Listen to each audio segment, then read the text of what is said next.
Okay, our last intervention plan, ending a group from Jake and myself. We called it graduation. Our goals, our participants will demonstrate gross motor movement to the best of their abilities, performing chair exercises.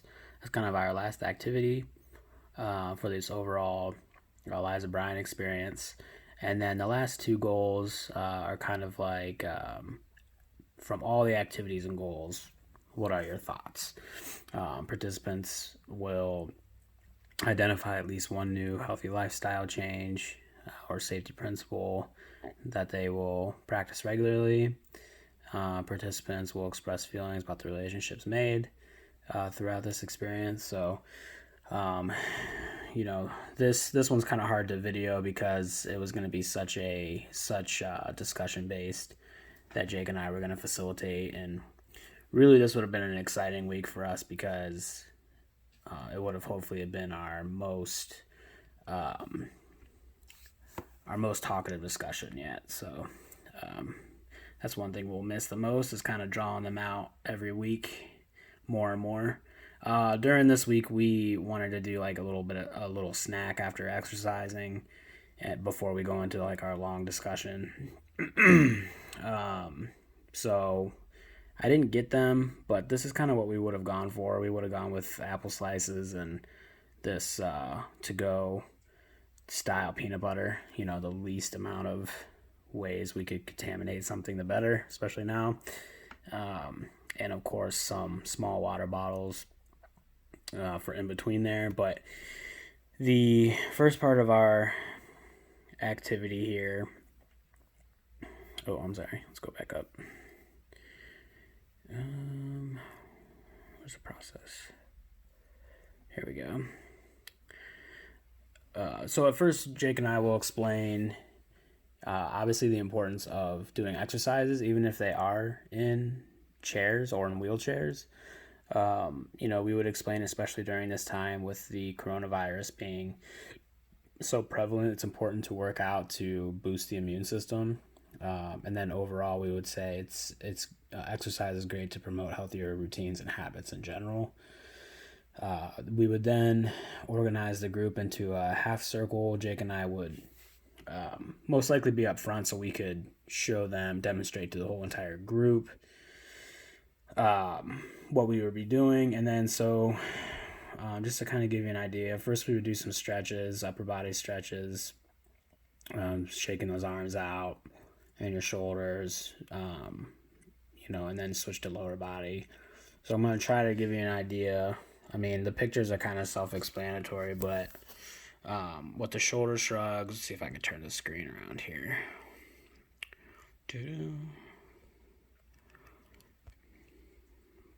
That's not what I want.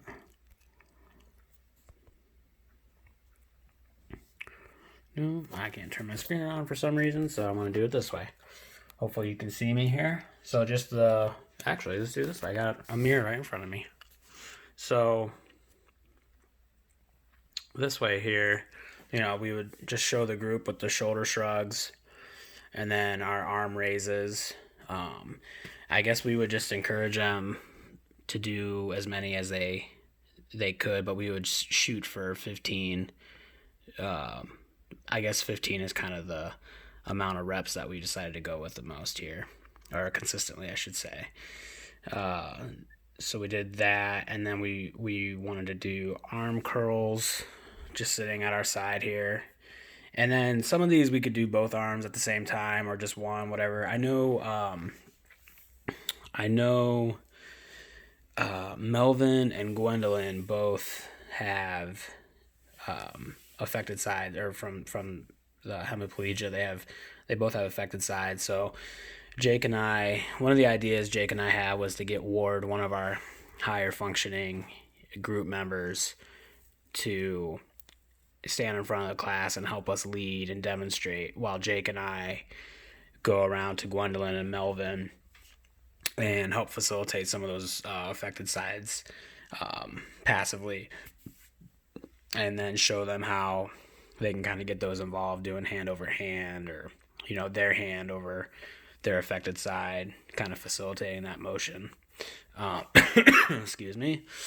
So going through the rest of these, we have calf raises in here, just, it's hard to see there, but, just heels up. We didn't add the toe raises, but you could certainly do that for your shins. And then leg extensions, down, roll. We have an option on there to hold it for 2 seconds. And then leg raises, just at the hip there and down. And we would just go through all those. If they all felt pretty good about it, we would probably go through it twice. 2 sets, that is. 2 sets at 15 times each. So that's kind of the exercises. We wanted to make it somewhat easy on them. Try to get this to focus back. There we go. Well, video quality is terrible this time. Sorry, Aaron. There we go. So, yeah, we wanted to make it easy for them and make it sort of this handout for them to be able to take home to have. And this whole part of the activity for this week would probably take 20 to 25 minutes. And then after we walk through this workout with them was when we would have our apples and our peanut butter and just kind of talk about, this week, what they liked about this week and how their weeks were going, and just basically take a breather after all the exercises. And then we would transition into doing the final closing questions here that reflect more on the previous weeks, and you could see them there. Let's see. So yeah, that basically starts there at question 2. What was your favorite activity you participated in the last few weeks? So Jake and I would kind of help them by bringing up the different activities we did. At week 1, we did a basketball game where we got to know them a little better. Then week 2, we did some planting. We moved on to doing like a healthy eating with what we called ants on a log and what was that, veggie wraps. Then we did some safety bingo, music from the past, building towers, and then this week. So we would kind of bring those all up and to help them remember, because their memory is an issue for a lot of our members there. And kind of pick their brain as far as what they really enjoyed throughout this whole process, and kind of give them a little bit of closure, and if they had any questions. But Jake and I would really try to see what they took the most out of it, and if there were any changes that they were willing to make because of the new activities they tried, lifestyle changes, healthy eating. Did they break out of their shell? Like, I know for sure Melvin, I don't know if Melvin was close with some of the other group members or not, but he seemed to open up the most as groups went on. Gwendolyn and Ward were already friends, it seemed like. And then Hortense and Melvin seemed like they were kind of doing their own thing, but as the weeks went on, they all kind of came together as a group through those first 4 weeks. So I imagine that the last 3-4 weeks would have, been, that's kind of the saddest part about this whole thing, is we weren't able to see it through and see how all their relationships really, I guess, came together throughout these activities. So it's hard to say what their answers would be for sure on this.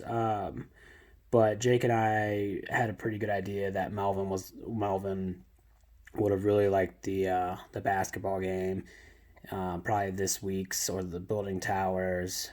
I know for sure Ward would have loved the old music and headlines from the past. The healthy eating, everybody loved. The planting, everybody loved. So it would have been good to see what all they would have said about that. And that this would have been, again, like our biggest conversation week. So it's kind of hard to act out what all would have been said and everything. But Jake and I would have tried to prompt them as much as we could for what we did the last few weeks, and just try to prompt them and cue them on some of the things we thought they enjoyed. And again, hopefully this would have been our best week yet for discussion.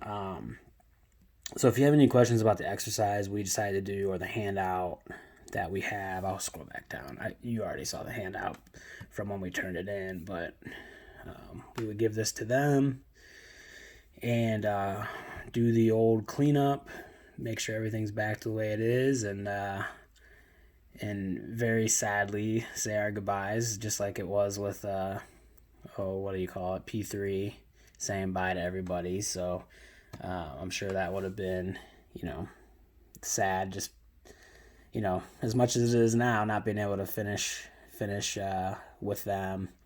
It still is sad, actually, so it's kind of weird. But yeah, if you need anything else from us, there wasn't a whole lot I could show on this other than some of the exercises. So feel free to let us know if you want to see anything else or any questions you have. Hope you're well, and I'll talk to you soon. All right.